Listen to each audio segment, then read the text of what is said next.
3 ways to boost your credit fast for 2023 so you guys can go out here and buy some real estate if you got low credit scores. This is Matt Garland, NMLS number 58700, better known as MG the Mortgage Guy. Don't forget to go to mgbookstore.com to pick up House Economics. I had to bring in a credit expert, Shonda Martin. I need you to give us 3 ways that we can boost our credit in a timely manner. One of the most fastest ways to do that is to report a utilization on your credit cards under 10%. That is the most effective way that you're going to see an immediate change in your credit profile within a month's time. Pay down your credit card to under 10% of its limit and make sure that that report's past the statement date, and you will start to see your credit score increase.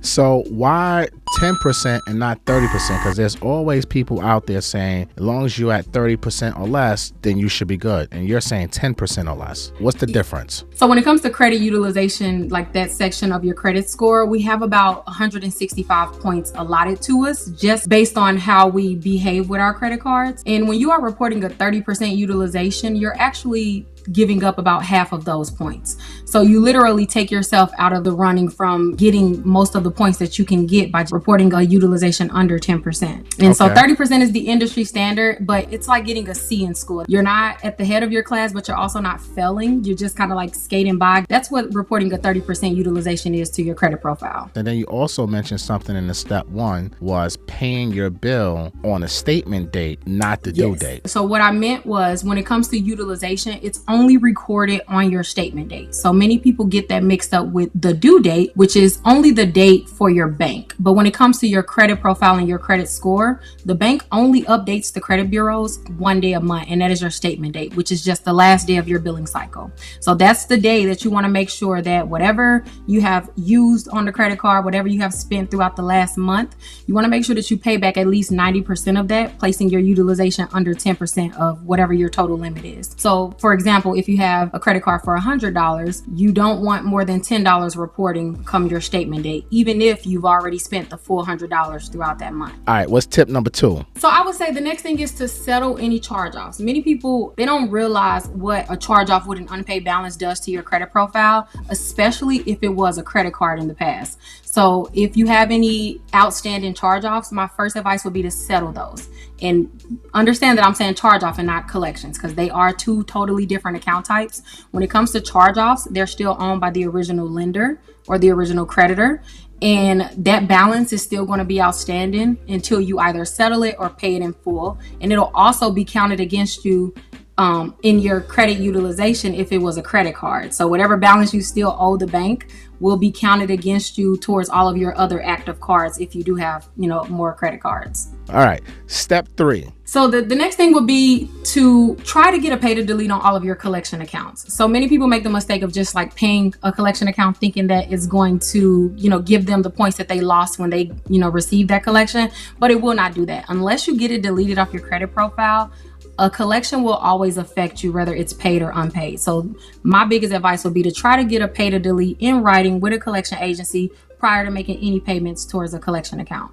Are collection agencies willing to do that for people? About 70 to 80% of them are, especially during peak times like holiday season, tax season. They're more willing to accept pay to deletes because you have to realize like they are only paying pennies on a dollar for these collection accounts. So they rather get something than nothing at all. Sometimes you do have to kind of go back and forth and negotiate, but like it's worth it because paying it is not going to do anything for your score, especially not your mortgage score. If you get a pay to delete, then once you pay it off, the collection agency, they agree to it, they have to delete it off. Yes, exactly. So that's why I stress the importance of getting it in writing, because of course anyone can say anything, but you want to get it in writing. You want to send the collection agency a pay to delete letter. You can literally Google one. It's super simple.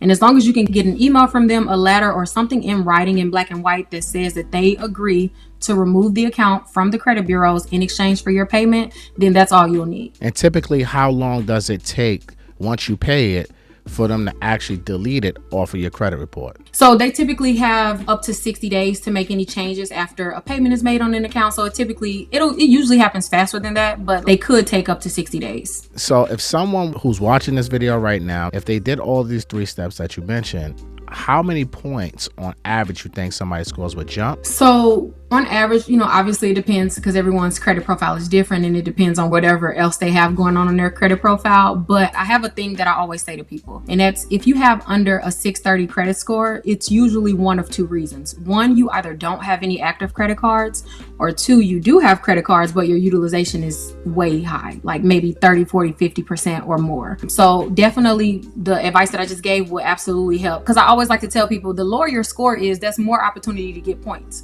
So you just have to figure out what you're missing the mark on. You either have late payments on your credit profile that are recent, or you may have a new collection or a new charge off, in which if you settle a charge off, you'll gain a little bit of points. And then if you get a pay to delete on your collections, you'll absolutely gain points. And then, like I said, that utilization will cause your score to skyrocket depending on what your utilization was the month prior. So let's say you're coming from, we'll just say on average, most people report like a 30% utilization.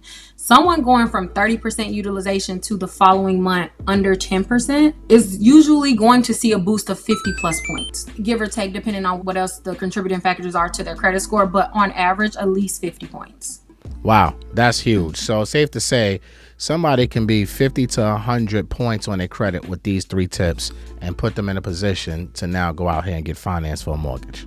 Oh, absolutely. And one of the things that I would like to say for mortgage score, specifically with credit cards, the individual utilization matters the most. Most people are used to dealing with utilization as an overall thing, like all of their credit cards, and wanting to maintain a 30% or under amongst all of their credit cards. When it comes to your mortgage scores, they actually grade you individually. So each card should be under 10% in order to maximize your mortgage scores. Great gems by the GOAT herself, Ms. Shonda Martin, aka Road to 750 Plus.